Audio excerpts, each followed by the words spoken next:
أعوذ بالله من الشيطان الرجيم. بسم الله الرحمن الرحيم. وقال موسى إني عوذت بربي وربكم من كل متكبر لا يؤمن بيوم الحساب. سورة المؤمنون 27 نمبر آیات. دی 27 نمبر آیات کی حمد موسی علیہ السلام واقعہ ذکر کیږي او دا واقعي ذکر کولو خلاصه دا و چې موسی د نبی علیه السلام د پاره تسری ده چې کستا په زمانه کې ډېر ضدي خلک شته چې د دلایلو په وجود هم د حق دین مخالفت کوي نو بدی کې ته یوازې نه دا کار د موسی علیه السلام سره شوی دی د نورو پیغمبرانو سره شوی دی او بیا چې هغوی استقامت کړی ته هم استقامت کوي ته هم برداشت کوي د هغوی دشمنان هلاک شوي دي ستا دشمنان به هم هلاک کېږي پاتې کېږي به نه نو په دغه کې د موسی علیه السلام واقعه روانه واقع دې ذکر ته راورسېدله چې فرعون ته چې کله دعوت میلاو شو نو هغې صفا بدماشۍ ته لاس واچو او د موسی علیه السلام د مبارکې خپله مشاورین راجمع کړل او هغوی ته یې وویل چې بس ما له اجازه راکړئ زه یې قتلوم او نور ورته صبر نشم کولی نور یې نه مار نو مشوره په دې باندې وشوه چې موسی علیه السلام دې قتل کړی شي موسی علیه السلام د دې مشورې نه خبر شو اوس موسی علیه السلام برای راسته خبرې واورېدلې که نه چا ورته وروسته وویله موسی علیه السلام چې دا کوم څه وویل نو دی مخامخ وویل که وروسته یې وویل دې کې قرآن او حدیث صراحتا څه نه دي ویلي دواړه احتمال شته کېدای شي چې برای راست یې اورېدلي برای راست یې جواب ورکړی کېدای شي وروسته د چا نه اورېدلي وروسته خپل اظهار یې کړی چې زما داسې رایې ده نو الله تعالی وایي وقال موسی ویل موسی علیه السلام د فرعون په دې جواب کې اني عوذت بربي وربکم یقینا زه پناه غواړم یقینا ما پناه غوښتلې ده بربي په خپل رب باندې وربکم ستاسو په رب باندې یعنې ما ته پته ده چې کوم متکبرین او زورور خلک نو هغوی د دین په دښمنۍ کې داسې اقدامات بیا کوي نو ما د الله تعالی خپل رب او ستاسو د رب نه پناه غوښتلې ده چې ما له داسې خلکو نه پناه راکړي من کل متکبر د هر متکبر کوونکي نه لا یؤمن بیوم الحساب چې هغه ایمان نه لري په ورځ د حساب باندې متکبر هغه چاته ویل کېږي چې ځان ډېر لوی ګڼي د نور مخلوق نه او د الله تعالی د دین نه ځان غټ ګڼي نو داسې بزونه فرعون کې موجود وو او لا یؤمن بیوم الحساب چې ایمان نه لري په ورځ د حساب باندې کله چې سړی متکبر وي او خلکو ته کمزوري ښکارېږي د خلکو ځپل او کمزوري کول ولا خوند ورکوي لیکن چې کله د قیامت نه یریږي قیامت ته ور یاد شي نو بس لاس راغی جرم پرېږدي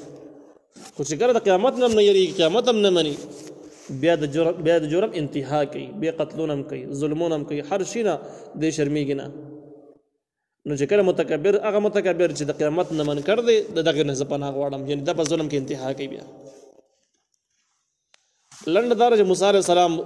په جواب کې وویل چې ما د خپل رب نه دعا کړې ده چې ما له پناه راکړي هر متکبر او د بېایمانه سړي نه ما له پناه راکړي او ما ته الله تعالی پناه راکوي نجات به راکوي په دې ځای کې پورې د موسی علیه السلام جواب شو دغه ځای پورې ختم شو وقال رجل مؤمن من آل فرعون یکتم ایمانه او ویل یو سړي مؤمن من آل فرعون چې قوم د فرعون نه و یکتم پټاوي پټې ساتو ایمان او خپل ایمان اظهار چاته نو کوي زه مسلمان یم اتقتلون رجلا چې تاسو قتلوي یو سړی ان یقول چې هغه وایي ربي الله رب زما الله تعالی دی وقد جاءكم بالبينات یقینا راغلی تاسو ته په واضح دلایلو سره یعنې معجزې ته ښودلي دي ثبوتونه یې ښودلي دي بې دلیل هم نه دی من ربکم طرف خپل نه نو دې سره د خلک منې کړو یو ښه انداز باندې منې کړو او ورته یې ویل داسې مه کوئ داسې کس مه وایي نه چې هغه وایي چې زما رب الله دی او دغه خبره دی په دلایلو سره ثابتوي کم دلایل موسی علیه السلام دا خبره په معجزو سره ثابته کړې وه چې زه پیغمبر یم نو ویل دا وایي دا د چې رب مې الله دی او معجزې ورسره شته دی او تاسو یې وجنئ داسې کار خو رسره مه کوئ وقد جاءكم بالبينات یقینا راغلی تاسو ته په واضح دلایلو باندې معجزې ورسره شته من ربکم طرف در رب تاسو نه وان یکو کاذبا کیدا دروغجن دې سړي ورته ویل عجیب انداز ورته نصیحت کو چې که د موسی علیه السلام دروغجني فعلیه کذبه نو په هغه باندې دي شي دروغ د هغه یعنې څه مطلب د دې دروغ بد انجام به په ده باندې واقع کېږي څنګه واقع کیږي چې سړی را پاس کیږي به دروغ وایي زه پیغمبر یم الله تعالی به سزا نه ورکوي الله تعالی به ناکام کوي نه ذلیل کوي به نه دا قوم به خلاصوي نه د دې مقابله کې به حق پرست خلک نه را پاسي نو ښکاره خبره ده چې دومره غټ دروغ چې څوک وایي الله یې ناکام کوي په خپله به ناکام شي تاسو ولې مخې ته ورځئ ولې وجنئ وإن يكون صادقا که دا رښتونه وي د واقع پیغمبري او الله تعالی ورته پیغمبري ورکړي او دی وایي رب می الله دې په دې خبره کې رښتونه وي نو او تاسو قتل کوي نو بیا یصيبکم غبرسیږي تاسو ته بعض الذي بعضی هغه عذابونه یعدکم چې تاسو سره وعده کړی ده تاسو ته ویل دي چې دا دین نه منئ او آسماني احکام چې زیاده د خیم او تورات په حواله سره تاسو نه قبلوي الله تعالی به باندې آسماني عذاب راوړي هلاک بشي نو هغه عذاب به تاسو به یقین راشي چې دا رښتونه او د کس نصیحت به دې انداز باندې چې تاسو کدا دروغجنی نو هم وجرین دي پکار الله تعالی په خبره ناکام کی او الله چې ناکام کې غټک تاسو د وجر نه خره او کدا رښتونه نو بیا خو دې قتلول نورم غټو بالله بس الله تعالی قهر او غضب ته به دعوت ورکول چې بس قهر او غضب دراشه موږ ختم کی نو دا غم ډیر لوی نقصان دی نو دا خو سره عقل مندي نشو دې وجرش ان الله یقین الله تعالی لا يهدي هدایت نکي من هو اغچات هو مسرفون چې غز زیاتی کوونکی حد نه زیاتی کوونکی کذاب او دروغجنی سوچ د حد نه زیاتی کوي لکه څنګه چې پیراون کاو خلک قتل کاو بی ګناه مشمان وجل او پیغمبرانو د وجلو د پاره منسوبې کولې کذاب ډېر دروغجنی د سخت دروغجنو ځکه چې د خدای داوی کړی و دروغ کې انتها کړی و او د قوم سره منلې نو د کس په مضمون کې د خبره واضحه کړله چې کم کس زیاتی خور ظالم دی قتلونه ظلمونه کوي او کم سړی چې غټ غټ دروغ وایي دې کس ته الله تعالی بیا هدایت نه کوي نو ځکه تاسو چې کلک شوي د موسی علیه السلام خبره یقین نه راځي خو داسې ورته ونه وایي چې دا تاسو یې بلکې ورته وایي چې هغه څوک چې زیاتی کوونکی ډېر دروغ وایونکی داسې ورته نه وایي چې تاسو چې په غوسه کې را نشي او د دعوت ماحول خراب نشي نو مخاطب یې نه کړل خو ورته یې واورول دې ځکه کې دا سړی چې کوم دی د مؤمن د پیراون د خاندان چې کوم سړی دی در پیراون سو زیات مستند او روایت لیکلي در پیراون د ترزوی او مؤمنو مخکې نه مؤمن دا هغه سړی دی چې کوم مخکې په سورۃ القصص کې تر شوی دی چې کله د موسی علیه السلام د لاس نه یو سړی ووجلی شو خطا کې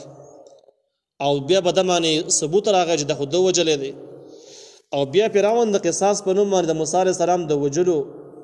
کوم منسوبه کړی و نو هم دې خبر شوی ځکه دا پیراون په حکومت کې ناس سړی ارسنه خبرې ده نو کم چې داغه واقع مخکې تر شوی د جوجا رجل من اقصى المدينه د اخر سره نو کس راغی را منډي وال د دې سړي نوم چې کم دی څه دی نو زموږ روایت لیکلي ده چې د نوم حبیب نوم دی حبیب النجار لیکن صحیح خبر دا ده چې حبیب النجار نوم نه دی ځکه حبیب النجار هغه سړی دی چې کم په سورۃ یاسین کې ذکر شوی دی هغه شهید شوی دی او دا بل سړی دی دا شهید شوی نه دی دا الله تعالی بچ کړی دی دا روغ پاتې شوی د دې نوم چې کم دی نو بیا مفسرینو دوه ذکر کړی دی زیاته مشهور دا دی د نوم شمعان نوم دی د کس او یو قول پکې دا حمد چې د نوم حزقیل نوم دی پر دوانو کې ار یو چې خدا کس هغه حبیب النجار سړی نه دی ځکه هغه شهید شوی دی د مخ سره او دا بل دی نو دې کاسو ته په دغه طریقه باندې نصیحت وکړي چې په ښه انداز باندې چې غوسه کې د بیرانه شي په خبره باندې پوه شي او موسی علیه السلام د قتل منصوبه ختمه کړي لیکن د خلکو سره متفق نشو چې تصدیق ونه کړو نو د هغې نه وروسته د سړي د نصیحت انداز بدل کړو او په تخفیف دنیاوي او تزهید عن الدنیا سره دوی ویرول یعنی مطلب دا ده چې نن ورځ تاسو بادشاهي ته غرای مال دولت ته غرای لښکرې در سره دي مالونه در سره دي نو یاد لرئ چې الله تعالی د قهر او د غضب نه دا شي نه تاسو بچ کولی نشي دا تزهید عن الدنیا وي دنیا سره دومره ظلمت اړه چې تاسو به لارې کې گمراه هم کی نو بدی مضمون لاس پورې کو نو ورته ویل یا قوم ازما قومه لکم الملک ساسو د پاره بادشاهي د الیوم نن ورځ نن تاسو د مصر بادشاهان حکمرانان وزیران ظاهرین فی الارض تاسو غالبی په دې ځمکه باندې فمن ينصرنا نصب زمنګ امداد وکي من بأس الله د الله د عذابنا چې موسی علیه السلام شهید کړي د دین مخالفت یو کې عذاب خبر راځي نو بیا زمنګ امداد سو کې د عذاب د الله نه ان جاءنا چې مونږ تراش نو دا نصيحت چې کړ د خلکو واورې د خلکو باندې صحت پورې لږ اثر وش فرعون ته اندازه وشو چې د کس خو زمونږ د خاندان سړی دی د کور سړی دی او داسې خبرې کوي نو خامخا به د خلکو باندې اثر کوي. قال فرعون نو ویل فرعون ما اریکم الا ما ارى ما اریکم زرای نه لرم الا ما ارى بغیر د هغې رای نه چې کوم ما لرل یا ما اریکم زرای نه لرم الا ما ارى بغیر د هغې نه چې تاسو ته ما خپله رای ښودل. څه مطلب شو؟ یعنې لکه ته ډېر نصیحتونه موږ ته وکړې زما رای بدلیږي نه زما رای دا زه موسی علیه السلام وژنم بس هغه خبره باندې کلک یم هغه به وژنم. پاتې شو دا خبره چې د رجل مؤمن کومه خبره وکړله چې موسی علیه السلام که تاسو ووژنئ او دا سړی دروغجني نو بې پیدې کار مو کو هېڅ پیدا مو نه کړله لا هم بدنامي وشي چې یو بېګناه سړی چې تش راغلی او هېڅ قسم اسلحه وسایل د جنګ ورسره نه و یوازې راغلی او د ظالمانو مړ کړو ښه به هم بدنامي وشي. او که دا سړی رښتونی نو مرګ خو بیا نور هم نقصاني دی الله تعالی عذاب به در باندې راشي. فرعون د هغې جواب وکړو چې وما اهدیکم الا سبیل الرشاد زه نه ښیم تاسو ته بغیر د سمې لارې نه. فرعون ورته وویل چې ما را د خپل دین ښه مطالعه کړله ښه خواري مې پې کړله او صحیح معلومات مې کړي دي چې زه په خپله خدای یم بل څوک نشته نعوذ بالله. ویل په دې وجه باندې مې ویل یقین ده چې موسی علیه السلام صحیح خبره نه کوي خج صحیح خبره نه کوي نو رجل مؤمن خو دا خبره کړې وه چې که دا دروغجن شي نو الله تعالی به سزا ورکړي او ته یې ولې وژنې لیکن د هغې جواب د فرعون د سره ونه جواب یې ونه شو د هغې جواب پاتې شو. لیکن د فرعون د انداز نه پته ولګېده چې نصیحت به د سره کار ونه کړو. نو وقال الذي آمن يا قوم اني اخاف عليكم مثل يوم الاحزاب. د رجل مؤمن دعوت انداز بل شان دی چې د خلکو ډېر کلک دی ته سره پې نصیحت کار نه کوي نو هغه تخویفات او یری چې کوم به دوی باندې راتلونکي وي د هغې ذکر یې وکړو چې په تاسو باندې داسې بد حال روان دی په سړي باندې خوړه نه سوځېږي او په حیا باندې خو تاسو یې نه یو عام کس چې هغه یې یوازې راغلی نصیحت لپاره تاسو یې وژنئ شرمېږي خو تاسو نه نو دا راته ووایه چې کله تاسو باندې په دنیا کې عذاب الله تعالی راولي لکه څنګه چې په نورو قومونو راغلي نو سبا سره کوي بیا په عذاب سره دنیاوي عذاب سره راولي شروع ورته ویل چې وقال الذين ویل هغه سړي آمنا چې ایمان راوړی یا قوم ازما قومه انی اخاف یقینا زیارېږم علیکم بتاسو باندې مثل یوم الاحزاب پشان د ورځو تیرو شو خلکو احزاب جمع د حزب د ډاري طویله کېږي زیارېږم بتاسو باندې پشان د ورځو تیرو شو ډالو یا د پشان د زیارېږم بتاسو باندې د ورځو د تیرو امتونو چې باندې کوم حالات تیر شوي دي هغه ورځو باندې زیارېږم چې هغه ورځ به تاسو رانشي. مثل دأب قوم نوح دا هغې تفصیل لږ دا تیرو امتونو باندې څه حال تیر شوی دی او دوی څه چل کړی و دقیق خلکو هم د خپل پیغمبرانو سخت مخالفت کړی او چا د شهید کولو منصبې کړې وي. مثل دأب قوم نوح په شان د حالت د قوم د نوح علیه السلام نوح علیه السلام قوم باندې چې کوم حالات تیر شوي هغې یره مې د چې په تاسو باندې هغه شی ونه شي. وعاد او د عادیانو وثمود او د ثمودیانو والذین او هغه کسان من بعدهم چې د دوی نه وروسته ثمودیانو نه وروسته لوطیان هلاک شوي دي لوط علیه السلام قوم. نو ویل دقسې یریږم په تاسو باندې چې د دې خلکو په شان کې د دې امتونو غونده کې عذابونه په تاسو هم راشي خراب بشي. نو دا تخویف دنیاوي شو په تخویف دنیاوي سره ویره ول چې دنیاوي حکومتونه دا وخت دی بدل الله تعالی خاور جریږي کړه دین سره ډغري والی او د پیغمبر مخالفت هم وکړو. وما الله يريد ظلما للعباد او نری الله تعالی چې اراده وکړي ظلم د پاره د بندګانو الله تعالی خپل بندګانو ظلم نه کوي خو تاسو دومره غټ جرمونه کوي چې د عذاب ته خپل دعوت ورکوي. ويا قوم ازما قومه اني اخاف عليكم يقينا زياريكم متاسمان يوم التناد د ورځې د یو بل ته د عذاب د ورځې د یو بل ته د आवाज کولو هغه ورځې د یریګه مجي خلک غن आवाजونه به خلک یو بل ته کوي. دا د قیامت ورځ د قیامت یو صفات یوم التناد دی قیامت ته یوم التناد ویل کېږي یعنی د څه ورځ بده کې یو بل ته आवाजونه کېږي. اوس دې کس ته پته ولګي چې په دنیوي عذابونو نه یریږي سم شي نه جوړ شوی دی د آخرت یری عذاب د آخرت ذکر یې شروع چې تاسو باندې د قیامت د ورځې نه یریږم قیامت په واره کې یوم التناد وایو ځکه تناد معنا دا یو بل ته आवाज کول. نو قیامت چې کله قائم شي نو مختلف आवाजونه به د هر طرف نه رواني